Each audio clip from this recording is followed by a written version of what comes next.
Yeah, who wants to play music? Honestly, what a palaver. We just thought we'd turn this on for a few minutes and then everybody can have their Sunday back. Honestly, what an absolute crock. For anybody who hasn't got the news at this moment in time, let me let Justin in. We can both have a rant together. Um, the match deemed playable, seemingly with the pitch until 15 minutes before the game.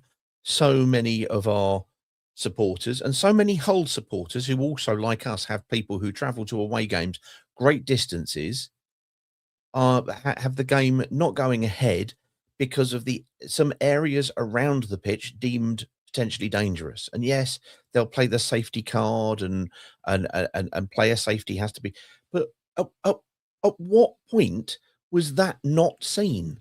I mean, I've seen this morning Oxford United fans be quite understandably pissed off that they've travelled all the way up to Sheffield United for the game 2 hours before kickoff to be cancelled. 2 hours. Hull. We've got friends at Hull. Love them to pieces. But holy hell, guys! They'll be embarrassed for their club, and their supporters will be pissed off because, as I say, they've travelled to go and do that. Justin, what are your thoughts on the situation? For me, 5 buckets of sand and salt, and you get that game playable. All you do is basically dust it around the outside. There's literally about a foot and a half, and then it at the MKM, and then it goes into artificial turf, which I can understand could be frozen. It might be difficult, but yeah, treat it like roadworks. Surely we used to play the football in snow with brushed lines and an orange ball, for Christ's sakes. I don't want to be that person who goes, oh, bloody hell, in the old days, although, no offense to people from Hull with that accent attempted, but Jesus Christ, that's pathetic, isn't it? It's not great, is it? And if you're listening on the way back from Hull, well done, all you travelling supporters, because to turn up, go into a stadium and not even see a ball kicked. I think it was 15 minutes before. They were still warming up. Yeah. They were still warming up. And you would have thought, okay, this game's going ahead. And the players kind of walk over with Javi, and they sort of gave signs that it wasn't going to go ahead. And I thought then, okay, well, that's probably the end of that then. And that's that. And hello again to Wendover, who's got up specially in Las Vegas to watch this. Yeah, he will have done. After a night watching Duran Duran. And so he's missed it as well. So, I mean, listen, it was cold and frozen before anybody turned up today. This decision could have been made a lot earlier, I think, couldn't it? Oh, well, absolutely. I mean, the question is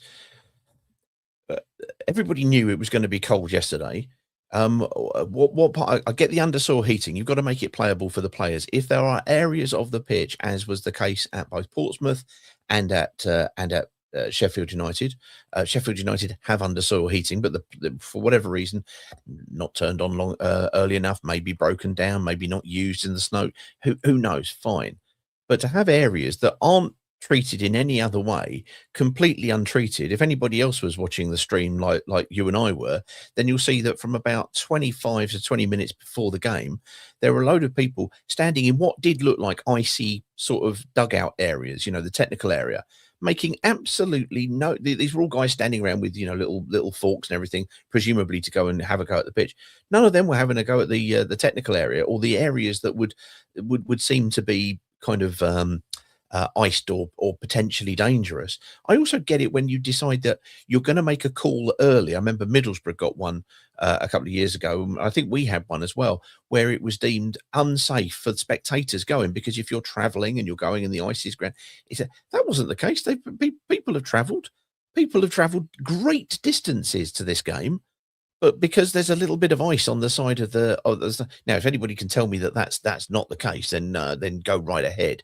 But I think that is utterly disgraceful, and I think as much as I wouldn't wish anything on any club, because it's only ever the supporters who bloody well suffer. I think people they've got to have a look at this. You've had 3 games in the championship, to my knowledge. I don't know. There may have been more that have been called off, and you go, really? What, with undersoil heating? It not really, it being what, a little bit below. I mean, this has essences of kind of, oh no, it's the wrong kind of leaves on the line. Have we really got to this point where we can't get a game on? I mean, you and I were talking about the Leicester game where Dennis scored in a snow blizzard. It still got played. Whether or not you think that was right or wrong, I don't know, but it feels like it's descended into farce here. It's absolutely ridiculous. Well, it's like you said, in the old days, we don't want to be those people that are sitting back going, well, what about in my day? But it was kidding. That's exactly who we are.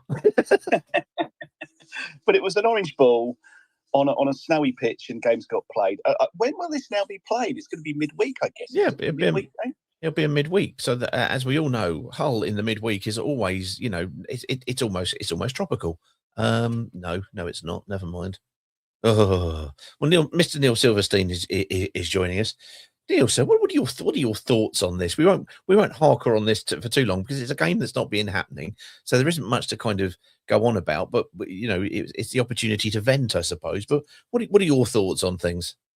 Well, being an old git like you and Justin, I kind of agree with pretty much everything what you've said. It's fucking pathetic, but then it is a bit of a, for want of a better phrase, snowflakey world we live in today. So I'm not surprised. I mean, bless it, poor hard players. But the bit for me is I'll be really interested on 2 points. One, what happens next? So, as you say, Hull primarily should be held accountable for it, as should the referee for making. I mean, at the end of the day, the referee has made the decision.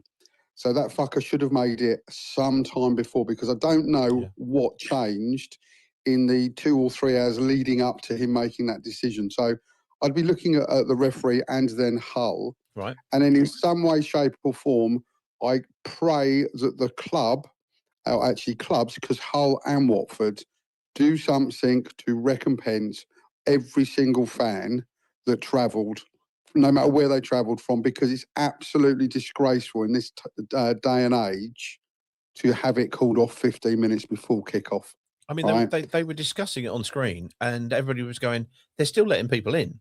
There was clearly a decision had been made, but it took them so long to communicate it that more people were still getting in, and then finding out they've got, which I imagine logistically causes even more problems because your ticket's been done or whatever. But yeah, sorry, sir, go on, far away. No, that's right. I mean, in like most businesses, and again, all the clubs are businesses that their business happens to be the game of football.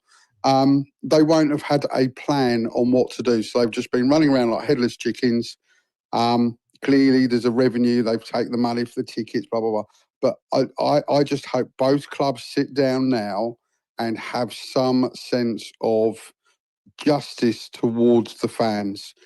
I don't hold out much hope because football doesn't really care about the fans. Now is a chance for both the clubs to make a statement and demonstrate that they do, right? But we'll see. And then without ranting, some sure I've got to say, for me, every cloud has a silver lining. And the obvious one is, much to Caden's disagreement, thank fuck we won't hopefully be seeing Sissoko start for whenever the game is replayed. Well, I have to say, Johnny Myers has pointed out, he said Mother Nature didn't even want to see Sissoko in the starting 11. This could be beyond anybody's understanding. This could be the Lord moving in mysterious ways, which is also what Sissoko does. So spooky kind of similarity there. Thank you. Does he move? I don't think so. Anyway, have a good one, and good luck to those travelling back. Absolutely. You got me there on a technicality. Honestly, just ridiculous. Let's get on. I'm pushing buttons, but there's been no game, so everything's going a bit tits up. We do have Caden, and we will come to him in a moment. But let's go to Pete Ryan, because Pete Ryan has been at the game and will be able to deliver the news to us, literally firsthand. I imagine, Pete, you're probably a bit cold and a bit pissed off. I'm very sanguine. Can you hear me? Yeah. Got you loud and clear, mate. Yeah, I've just been cut up by the Watford away coach. Hello to Coach One. I'm just behind you. As we're leaving the ground, I can report that all of the it's more dangerous on the bywaters to walk around than it is walking around the environment of Hull. Where the sun freezes it and then, it melts it and then ices it over. There was absolutely no problem within the ground. When the players came over, led by Ince. The decrepit Ince was clapping, and Yavi came over at the front as well. We thought that, like they did earlier in the season when they come over to the away fans and Yeah. trying to get everyone going. I just thought, oh yeah, well, that's a nice little touch. They've finished doing their warm-ups. They weren't warming up with the ball. They were doing stretches and stuff like that for quite a long time. And then before they started doing all of the doggy runs and stuff, they came over, and then it was quite clear that they were going, with the throat cut movements and the holding their hands up, thanking us for coming and all of that to tell us. But like you said, it was 15 minutes before I asked the Watford travelling stewards, who obviously most people know, and the Watford police that were there. They hadn't been they hadn't been told over their radios. Yeah.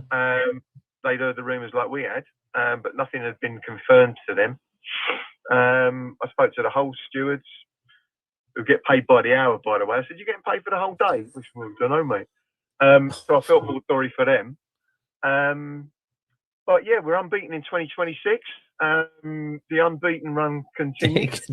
Absolutely. But my thing that I wondered, I only caught part of what you said because I was just trying to concentrate on not getting smashed in by coach number one. By coach number one and the locals. They were all over me like Ollie McBurney. My biggest fear that someone was going to get sent off and red carded today, Pollock versus McBurney or something like that. Well, that's not going to happen. So that's good. Is this a council-owned stadium? Their stadium is in the middle of a council-controlled park and everything around that.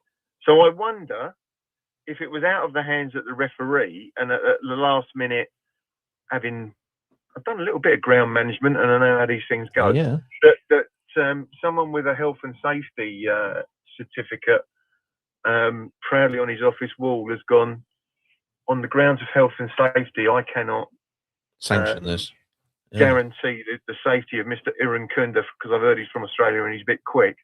If he is going to be the substitute on this icy AstroTurf. This is obviously the case. Iran Kunda, as we all know, is so quick. He needs an off ramp. He needs an exit route. Otherwise, he could have been anything could have happened. Oh yeah, no. You may well be right. The MKM, because of course it's also used by the two. I think it's used by the two rugby league grounds. Apologies, anybody from Hull, if I'm wrong there, but I do believe it's so it could be a council thing. Remember the game at Cardiff the other season that got called off because obviously the storm that was heading in there, and that was a council decision rather than a club decision because they didn't have the safety people out on the streets. But this wasn't this unlike that. This wasn't about safety of people getting to the ground. People were there. People were happy. That I saw one woman eating what can only have been a very expensive hot dog because it was being served in a football stadium, and you think, well, people are there. This is not the time to be doing it. It's the timing of it. I think we all appreciate what's going to happen, but after being sanguine as you are with a 3 to 3.5 hour drive ahead of you, conservatively, it's very poor. It's very poor. What was the mood and the attitude? We'll be coming to Simon in a minute, who's also been is at the ground. How was the mood with everybody when the announcement went up? Well, as the announcement got drowned out by the chant of ownerness, but they weren't quite saying that. They were using the W word. I get it. And most people were coming in off the concourse and didn't believe it because there was no sign, or when you just look out at a normal cold football stadium, it was no sign that it was going to do it. So it was a bit of frustration, a bit of disbelief. Some of the people that wanted to leave straight away were a bit umpy because most people didn't leave. No, I think there was a hope, and then obviously I've sent you sort of film privately of the boys coming out, and doing their warm downs and stuff like that. Maybe there's a load of the young teenagers that are hoping that the players are going to strip off and give them their last vestiges, socks and jock straps. But I'm not sure. I think it was too cold for any of that today. It was a day for layers. Let's be honest. We accept that. We accept that it was cold, absolutely. But crikey, I've got to go home and face the wife. Hoping it'll be at least home after dark. but I've had to confess because she will be tracking the progress of the game. This is a dreadful thing that you basically turn around and go, right, 3.5 hour drive to Hull, sit and watch a game in ice cold conditions, 3.5 drive back, but at least I won't have to see the wife. I mean, come on, Mrs. Ryan's not doing very well here. I've got one to cheer up Wendover. I mean, my missus took me to Las Vegas just the once. All right. And the big night, he got to see Duran Duran. Was that right? That's what Justin said. Is there something I should know? Oh, but anyway, we booked to see Matt Goss. Low wattage.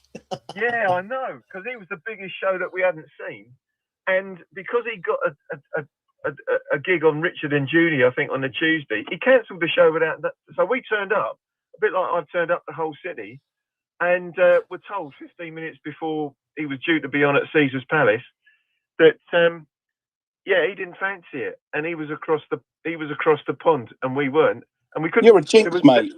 There was no You're other, jinx. There was no other thing, and in the pre-match, what happened to what to see in Hull from Justin? Because I'm now available to go and see it. There's a very small window. We know there's a very small window somewhere. We're not really helping much here, are we? Never mind. Tourist attractions in Hull, there are about, there are a few hundred of us, maybe 2,000 or 3. I mean, we could have all gone over and we could have helped lubricate the side of the pitch. Thousands of us to defrost it. I'm sure they could have all looked the other way while we did it and got the game on. We like to think we over the opposition, but we could have weed over the opposition stadium just to get the game on. Could have done it.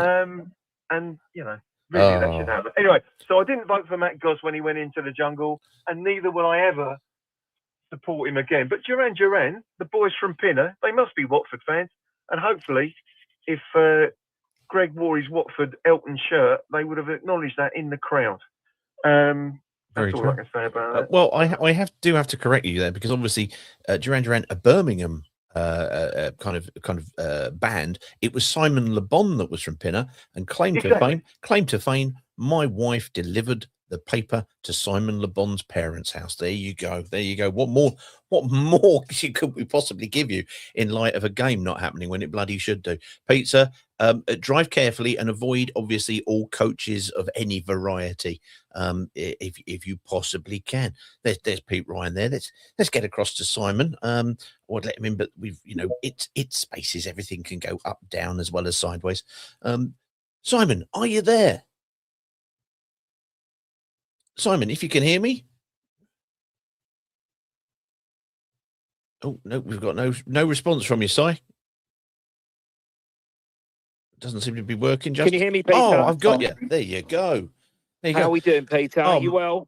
I am well, and probably a little warmer and a little less pissed off than you, who are in indeed the Kingston upon Hull vicinity. Tell us about your day, sir.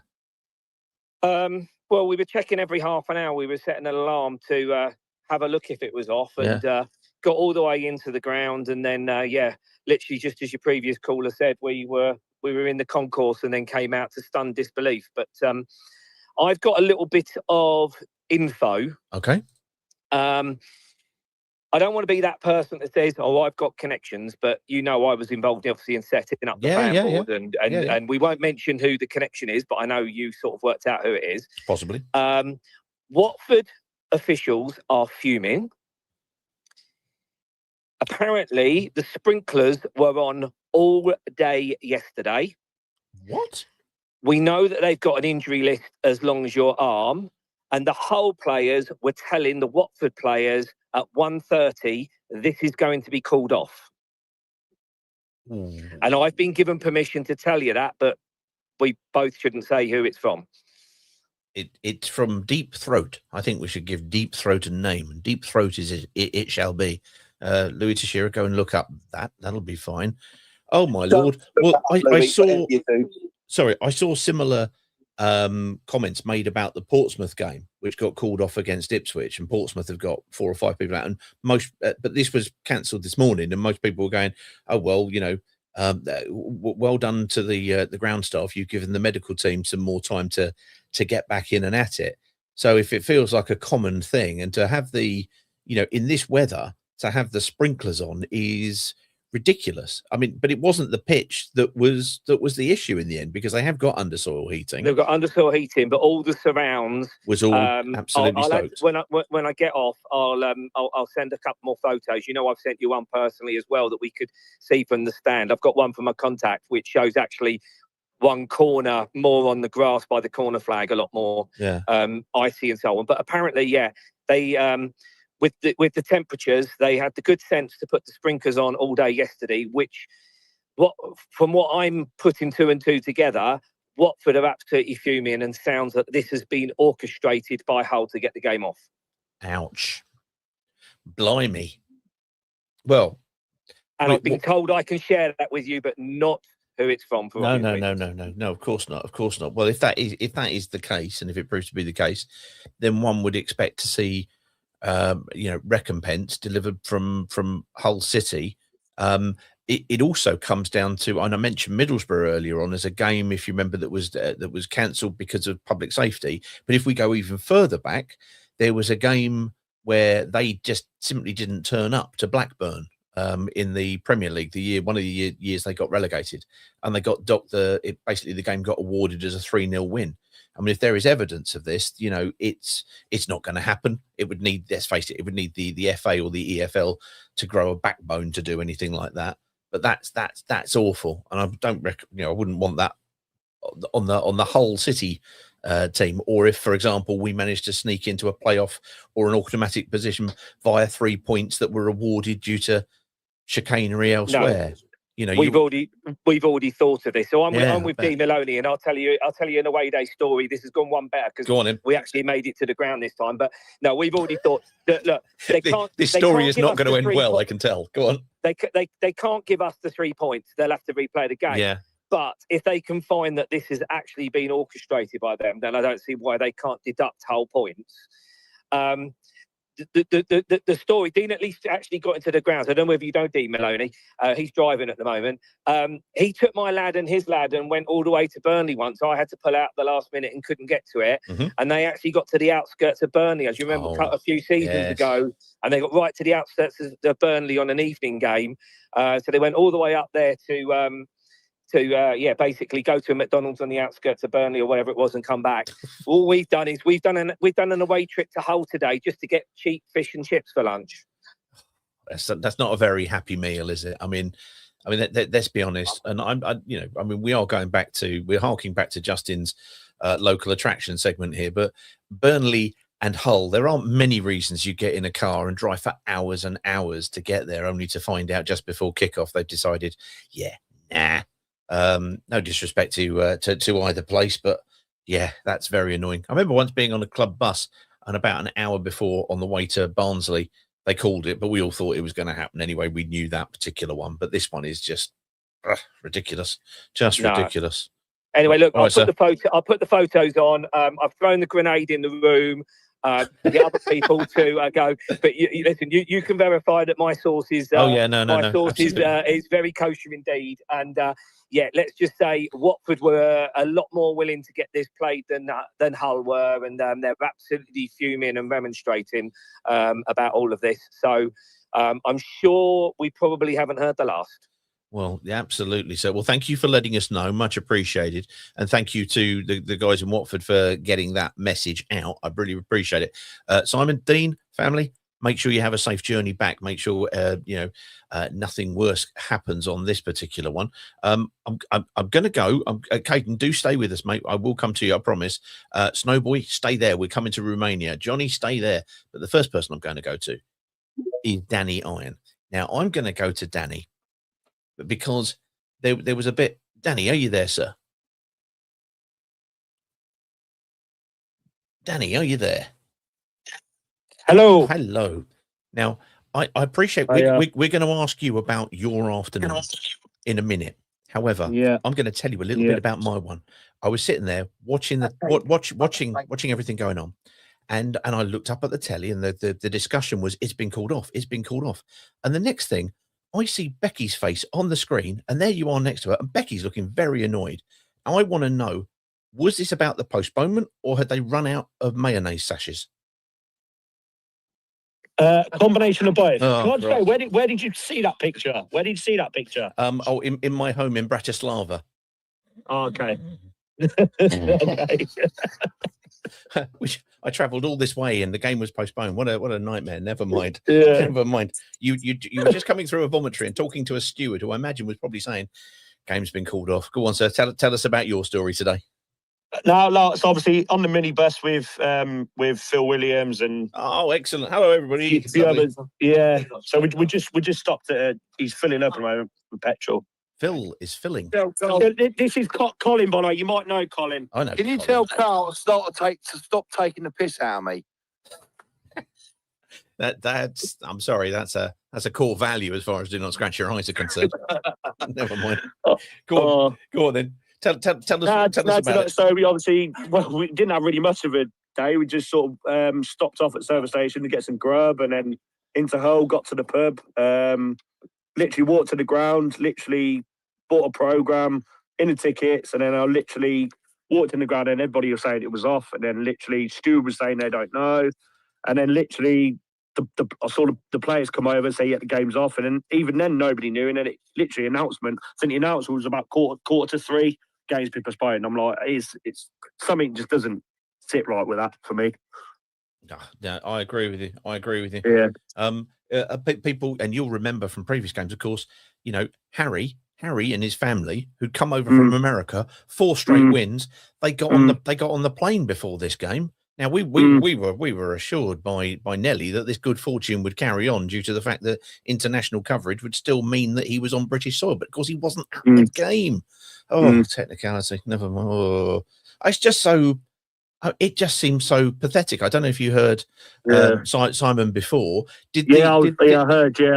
Did the outfield look particularly soaked for a day that's been? Not been a lot of water. The pitch surface looked fine. The pitch surface was playable. They were warming up. They're all warming up. Yep. You know, they even come out afterwards and they were cooling down. Like, what the players come cool down and the whole players. And like it was literally just the outside of the pitch where the dugout was, and the opposite side. I mean, surely I would have known at midday, whatever, that it was going to be like that. I mean, why? Something just doesn't sit right. Why are they leaving it till quarter to 3 to make that decision? It's just an absolute joke. I mean, you would guess. I mean, well, I don't know for certain, but you know, is it a referee decision or is Simon correct? We're Hull trying to push it for it to be called off. Well, if there was water all over the place and it was very frozen, I mean, I don't know what the weather forecast has been like, but it's been cold. It's not been wet, and yet when you looked at that on the far side and also on the dugouts and in the dugouts, and nobody was making any effort to try to clear it. And so I imagine the exterior of the pitch would have been similar if they had the sprinklers on all day, to try and soak the outfield and try to at least have something to stop the game going ahead. If that were the case, you would expect there to be an awful lot of water that has then frozen that then makes it dangerous. But then you've got from when the sun comes up at 8 o'clock in the morning through till 3 o'clock. To deal with that with a bucket of sand, with a bucket of salt, guys, your efforts all season have been nothing short of heroic.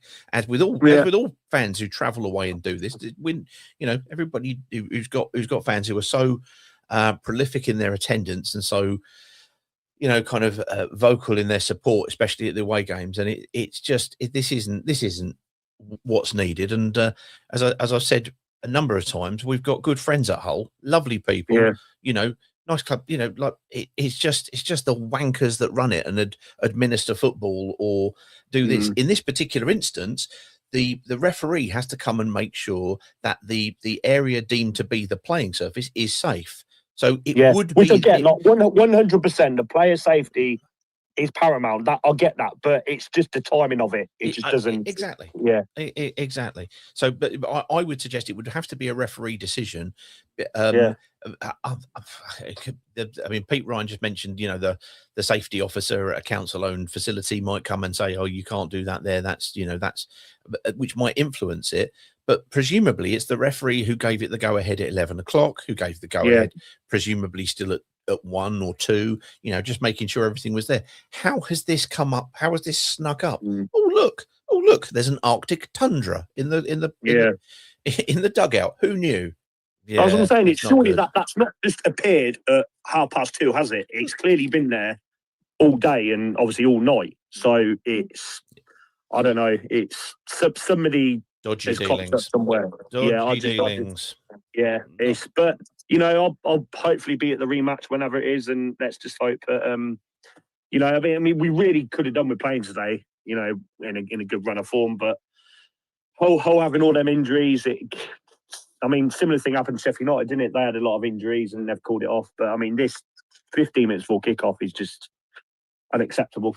Well, OJ has put on there and said, you know, post-match is here, saves the day. It's not the post-match, it's the frost match phone in. We've had a little change on that just to amuse ourselves, if nobody else at all. But oh god. Well, guys, as ever, drive safely, drive carefully. Obviously, if Phil Williams is anywhere near the wheel, remove him.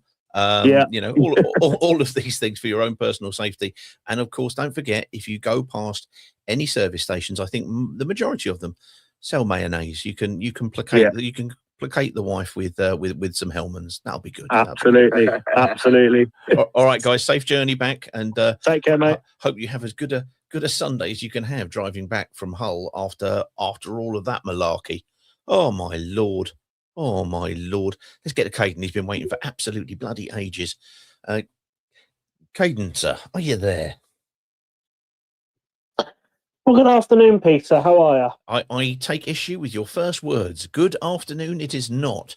A bad afternoon, it certainly is. I just want a game. I know sometimes we're crap and lose, but hell, honestly.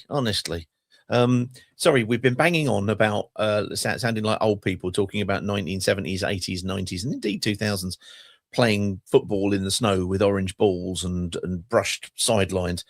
What's your thought on today? A total fiasco. And if what Simon has said is true, then Hull should be fined massively, and the 3 points should be awarded to us. That pitch was playable. Every picture you see, that pitch is playable. The outskirts, yes, it's a bit frozen, but as you said, we have played games before where we are basically foot high in snow, but we've cleared the lines and played with an orange ball. So you're telling me that we couldn't have got that game on today? It's ridiculous. Something has to be done. They have undersoil heating, for God's sake, and they still couldn't sort their ground out. And I have to say, it's embarrassing from the officials today, because every other officiating team was at their respective grounds by 9:45 this morning, ready to do pitch inspections and so forth. Why was there not pitch inspections, or we weren't told of pitch inspections today? There hasn't been at all. So we're all thinking, yeah, game's going to go ahead. Happy as Larry. Yeah.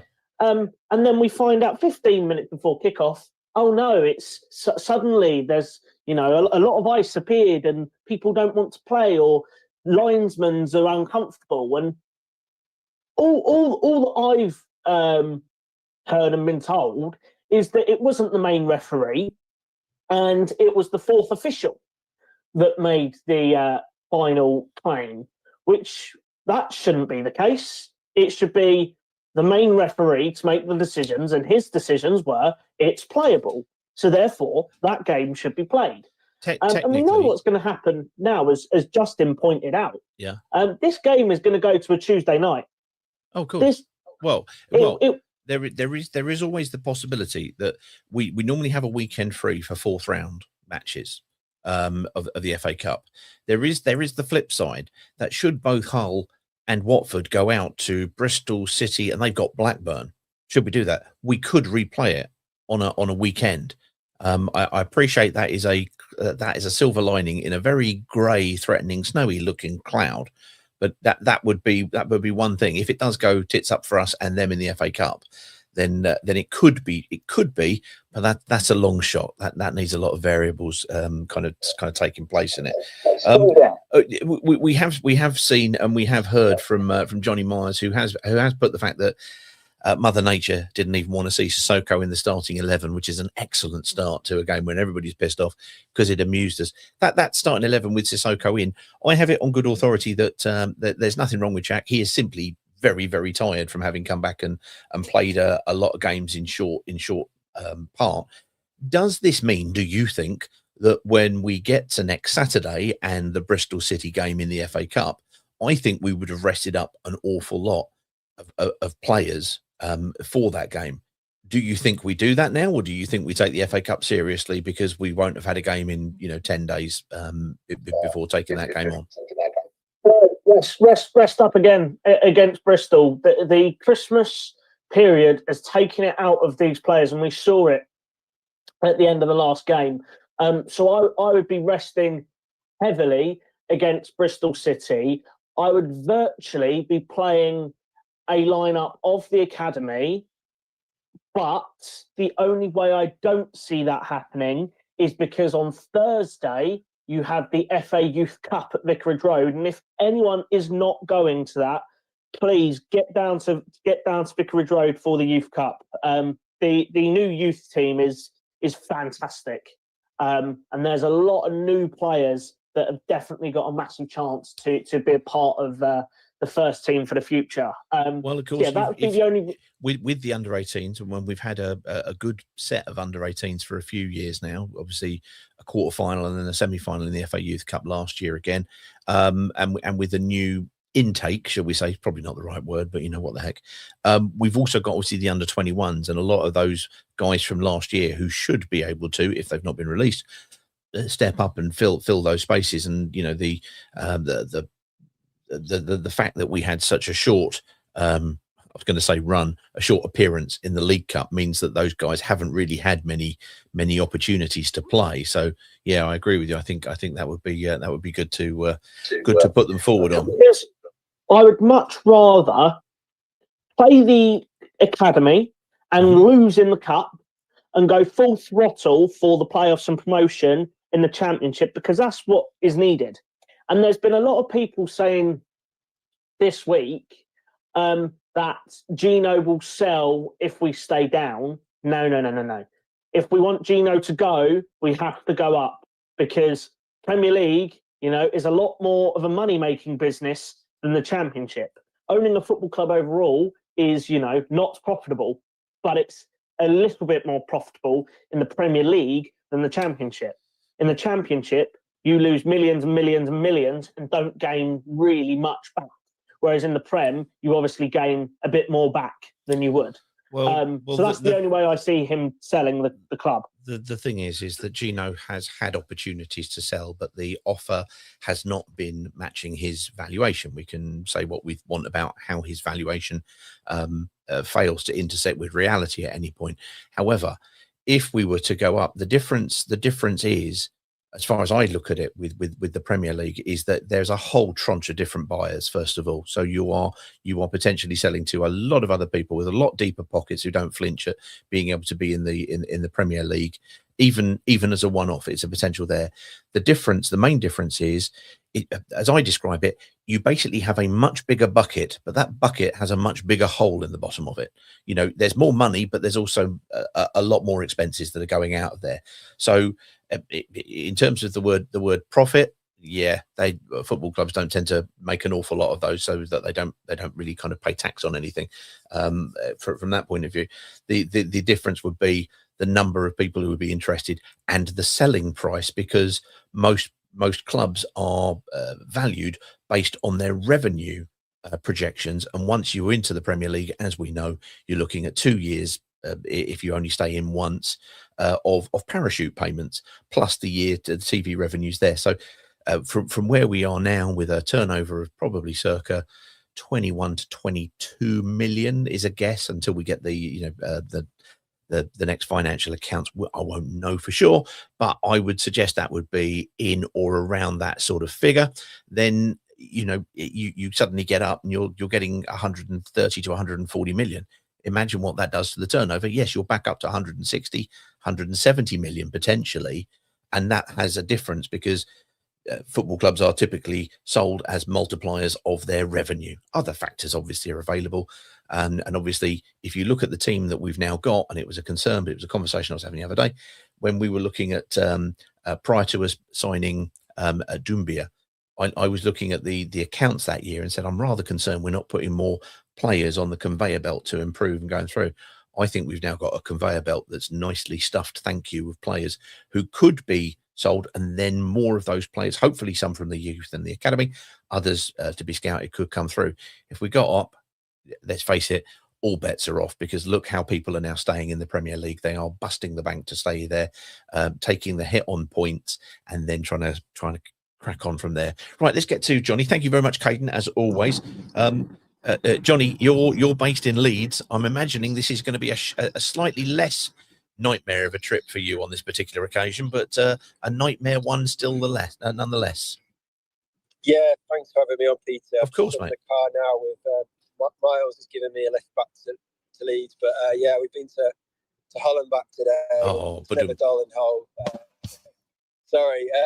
That was but good. Yeah, I mean, it was. I was just thinking about the game today. So 2 years ago, I think it was like the 2nd of December, 2023. Everyone remember that game where Hoyt scored from the halfway line? Yes. I don't know if you remember that. Yeah, absolutely. We're wearing the green away kit. Now, I went to that game, and it was a hell of a lot colder on that day than it is today. Even though it's cold today, that day was absolutely Baltic. And even Anders Helgesson, I think, listened to this podcast from Sweden, came over and he said it's actually colder here than it is in Sweden at the moment. And basically, I don't understand how that game could have gone ahead and today's been called off, because it was even colder. I'm assuming it's the same groundsman. So I don't really understand what's happened, unless they've got like an incompetent groundsman or something like that. Just doesn't really make sense to me.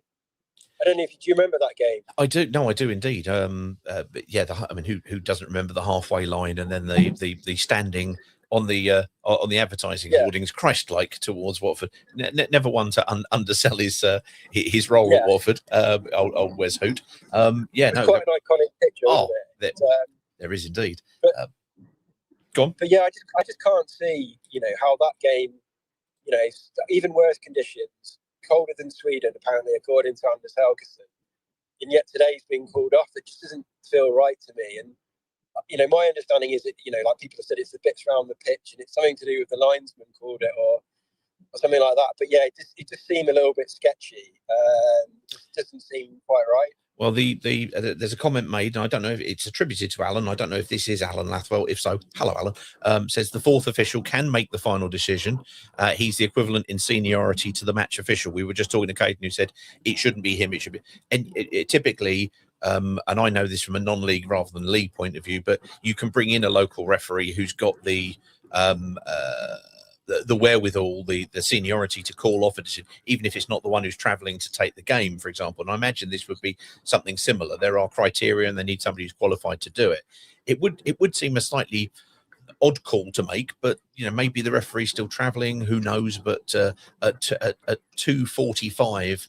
Ahead of a 3 o'clock game, you would hope that the entire team would be there and doing it nonetheless. So it's absolutely daft. Go on.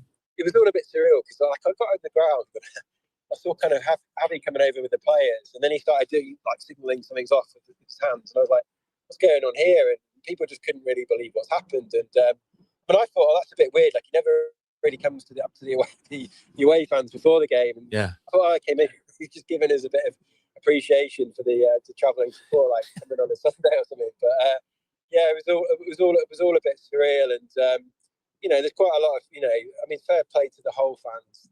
They were coming up to us going, they can understand why the game was off, and they're pretty decent fans, to be fair. Yeah. Lots of people have travelled up. I've seen a lot of friends who've come up from Watford today. Luckily, me and Miles both live in Leeds, but people have got 3.5 hours to go back, and I think the whole city should be paying for that. Those Watford fans are just overtaking them all on the coach, because there's only one road in and out of Hull. They've got long journeys home, and that's not right that game's been called off at such short notice. Well, there is suggestion. there is suggestion. I don't know if you heard it, and I'll just repeat it because we had Simon earlier on who's heard it from a source who will go unnamed for obvious reasons. That apparently Hull had the sprinklers on yesterday. Sprinkler gate. Yeah, Sprinkler gate. yeah, exactly. And that, you know, that they were being told, or players were saying, this isn't going to happen at sort of 1:30. It was interesting when the players came out to do not a warm down, but a sort of just a kind of let's kind of loosen up, presumably before travelling back. No Hull team there. No Hull team were out there warming up. Basically, they were tacitly saying, yeah, we can play on this pitch. I think there was a bit of an underlying message. I agree. There. There's just another, a few people I know, like Mike Bell and Chris Hanshett, who run the Yorkshire North East Hornets. Right. Brought quite a lot of people together, and they've not been able to go to a lot of games recently, and they were really looking forward to this match. And I just think it's, for some bizarre reason, this game's been called off. It's poor. It's absolutely poor on every part. We do have to, however, feel sorry even more for Sam Print, who has said on YouTube, 2:55 in Australia. He's currently sitting 2:55 in the morning, sitting watching Tottenham versus Sunderland in my Watford shirt. Fuck my life, he says. Well, Sam, enjoy the warmth. Oh well, look, people all around the world inconvenienced by yet another daft situation that you would think could be handled so much better. Is there something untoward in it? I do not know. Peter, just one last point. Yeah. You're talking about Udinese. I don't even know whether Udinese have been sold. That seems to be rumbling on for ages. And I know they're in quite a decent position in the Serie A. They beat Napoli 1-0 like a few weeks ago. Yeah. And I'm just wondering whether them being quite secure might lead us to like loaning like a few players off them if they're not like relegation threat. But yeah, just going back to the whole Udinese sale and focusing on Watford, I have not seen any updates or reports since July of that sale going through. So I don't know whether you know any contacts or anyone at the club who knows anything more, but just be interested to see kind of what happens with that. Yeah, no, we spoke about this the other day. I haven't heard anything more about it since I was sort of told, yeah, that's kind of gone away. And the point that I made there was we know of a number, and I mean a large number, of inquiries for Watford for providing, i.e. finance or an investment or a takeover or anything that have never quite matched Gino's anticipated sale value. So I don't think I'm really surprised when I see the same thing happening over in Udinese. The thing and the point that we were just talking there with Caden talking about, the value of the club if it got to the Premier League because of the TV revenues. In Italy, it's a fairly flat structure, and it's nothing like as close to the kind of TV revenues that we get. So it does have that. It's got a ceiling that it's probably almost already at. They're not going to suddenly find a pot of money with Udinese. So you could understand why at certain times in the Udinese and Watford cohabiting in the whole sort of joint camp together, why Udinese were looking at Watford and going, well, why are you getting this team? Why are you getting Etienne Capoue? Why are you getting Deulofeu? Well, wait a minute, it'll be with you in a minute, and it was only when our situation unraveled that suddenly they started kind of stacking it up the other side. There is one other thing to consider, and there is the news, and I will call it news rather than rumor. It seems to be confirmed that Caleb Wiley has had his loan terminated, or by mutual consent, or whatever the situation was. I've got no idea if it was mutual or not, but that would then free up a loan space. So in terms of Udinese and players going on loan, I think you can only have, from memory, I'll have to check it, 4 players from any single club, and you can only have 5, and we had 5. So if we are seeing people's loans terminated, you are presuming that it's going to bring somebody else in. So we will wait and see what happens. There was also a rumor about, because Harry Amas, I believe, somebody's kindly put on here. Thank you. Oh, it was Sam. Look at this. Sam is doing a good job in the middle of the night in Australia. Everybody's saying Amas has apparently been recalled by Man United. The debate as to whether or not Harry Amas, who's been highly impressive for Sheffield Wednesday this season, would come and be a backup to, I think, you know, certainly on the podium for player of the season in Mark Boller. I can't see them doing that personally. I'd be very, very surprised. So no, you can probably see him going to Wrexham or somewhere like that. Wrexham is exactly the team that I was thinking, but I've also seen him mentioned with going to Stoke as well. So you know, a team that can, you know, and nobody wants to put the boot further into Sheffield Wednesday because they're having a bad enough time of it. But going into a club that's at least structured towards the top half of the league and giving him a realistic chance of moving on would make sense. But hey, he's never played for the first team at Watford. He played in that FA Cup youth run a couple of years back when we got to the quarterfinals. Looked thoroughly impressive, but he's moved on. So shall we. All right. Well, Miles and Johnny, have a safe journey. Peter. Have a safe journey back. There you go. There they are, moving along the motorway towards Leeds. Let's have a look here. Let's get to Danker. I don't think we've spoken to Danker before. Let's find out. Danker, are you there? Hello, Pete. Hello there. How are you?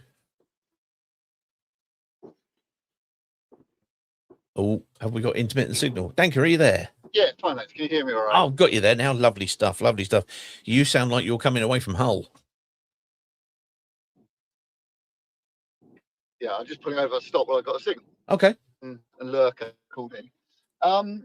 Yeah, so my son and me are season ticket holders in the Rookery. Well done, sir. But we live in South Lincolnshire. So we're some of those stupid supporters that every home game is a bit of an away game. Absolutely. Yeah. So we never travel away really. But guess what? Since we've been season ticket holders, never gone to a away game. We've been going for years now. I used to go years ago, but with my son and never have. So first time today, we thought it's not too far. We'll go to Hull. So what happens? Game gets called off on our first ever away game. So that's our story. So we are back in we're back in North Lincolnshire now and heading back to South Lincolnshire. But yeah, you know, we make the effort on our first ever away game, and that's what happens. So yeah. Did you get in the ground? Did it all seem a little bit surreal and unreal when you were there? Yeah. No, we were in the ground about, I don't know, quite early, 2:15, something like that. Yeah, just in our seats quite early, or we were in the safe standing, you know, waiting for the game. And like the others have said, the players come out and warm up as normal. And then, you know, it definitely was a bit unusual the way the players and Javi came over. We actually thought that, bizarrely, some people might be shouting about Sissoko, having a go at Javi about sticking Sissoko. Yeah, that was our best guess. So they were there for a couple of minutes, but it was strange. But we thought nothing too much more of it at that time. Just thought they were coming over to, you know, gee up the fans a bit. And then 2 or 3 minutes after that, they give the announcement. And as I think someone said before on the call, we couldn't hear anything because everyone was, you know, shouting abuse sort of thing really at that point. Couldn't really hear what the tannoy was saying. But yeah, the strange thing to me was that the players came over before the game was actually officially called off. You know, it was strange. So they obviously knew. But why the announcement was only made at 2:45 or whatever it was, I don't know. I'm not sure, but well, it sort of trickled through the wires that this was going on, and listening to the guys from 3CR, Jeff Doyle and Derek Payne, and they were trying to work out what it was, and they kind of called it as a postponement, and then it was like, but nothing's really happened. They haven't said anything through the speaker, through the tannoy. They are still letting people in the ground. What on earth is going on? It might be being delayed. There may be something else to go on.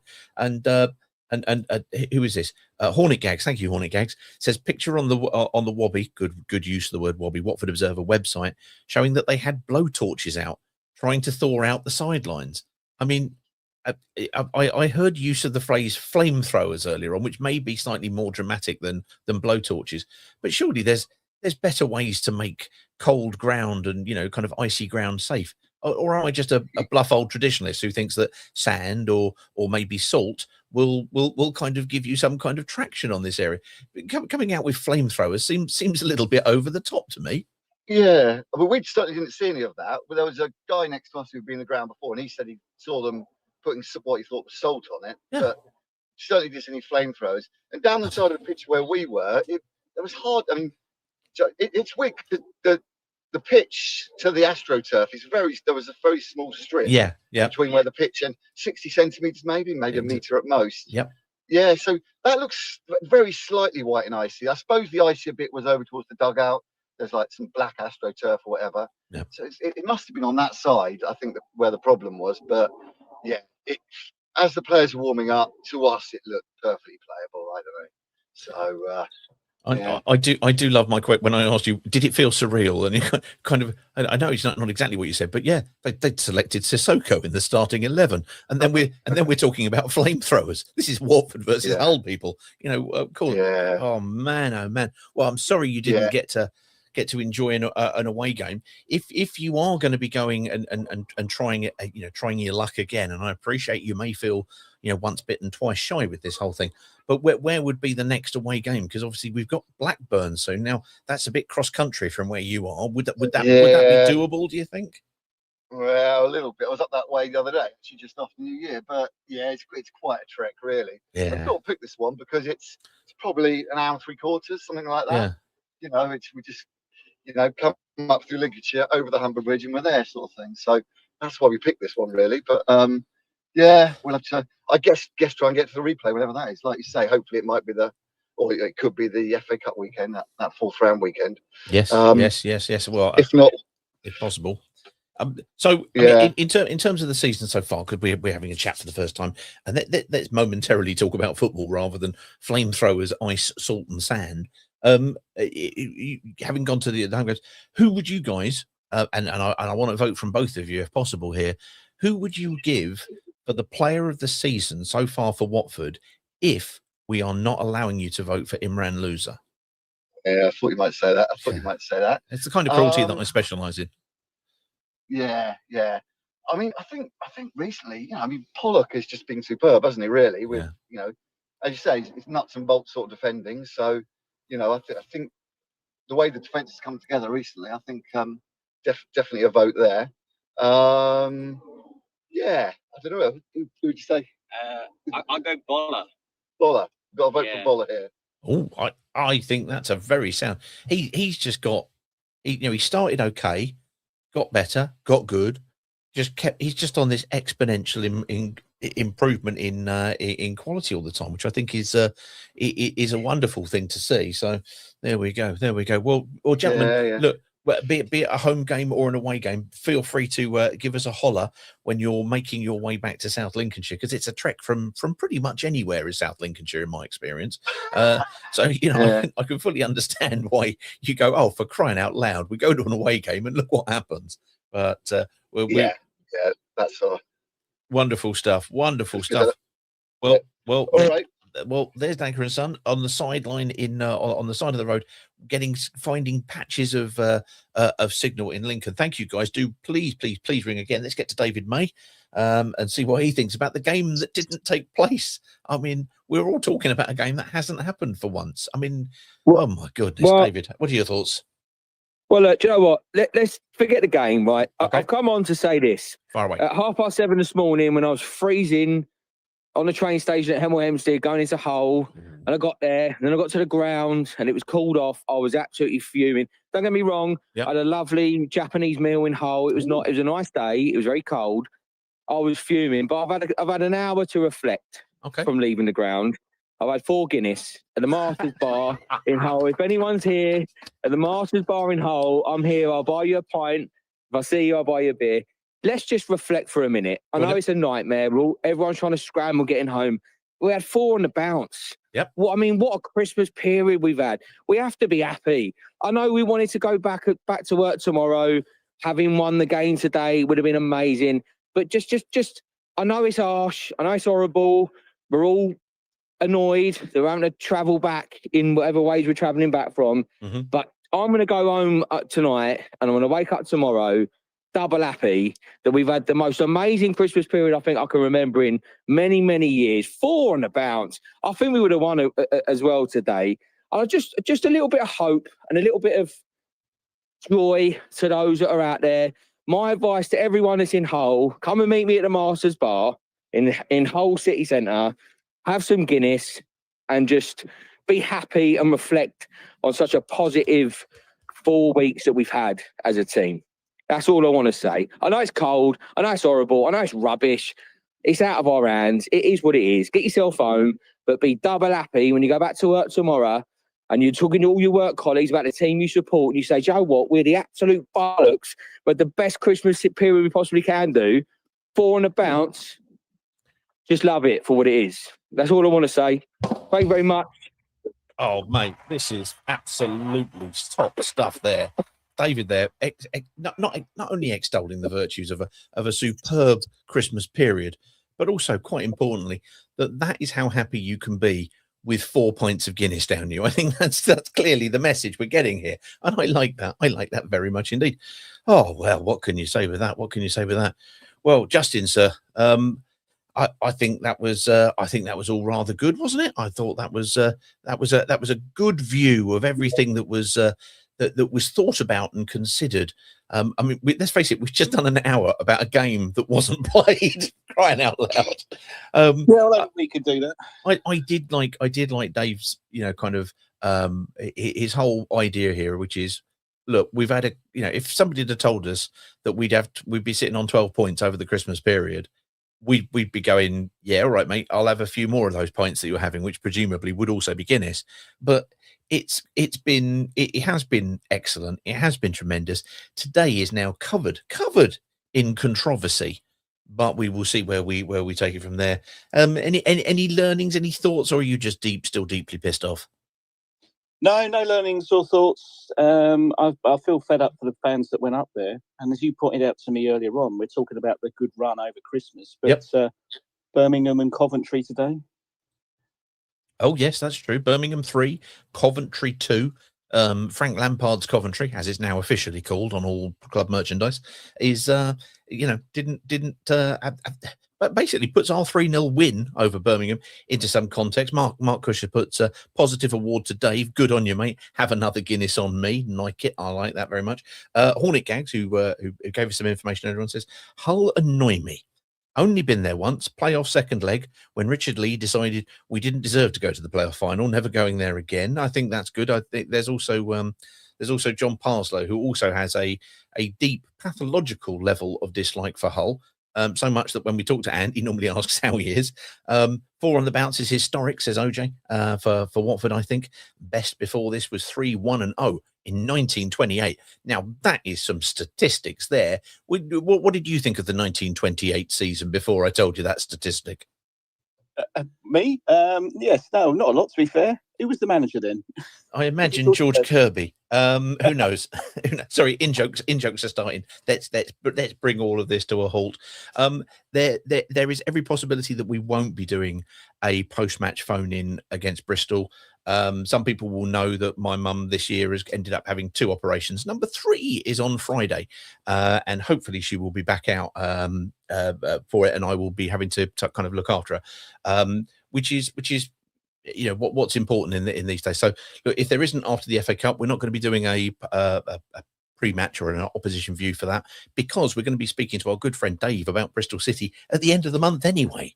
So we will see if we are able to do something. We will anyway. But Justin's going to be going off on his hollybobs for a bit, aren't you? I am. Yes. This time next week I should be in India, all being well. So yeah, looking forward to that. Which will be good. I have been told, though, that Goa might call your holiday off just 15 minutes before kickoff. Who knows?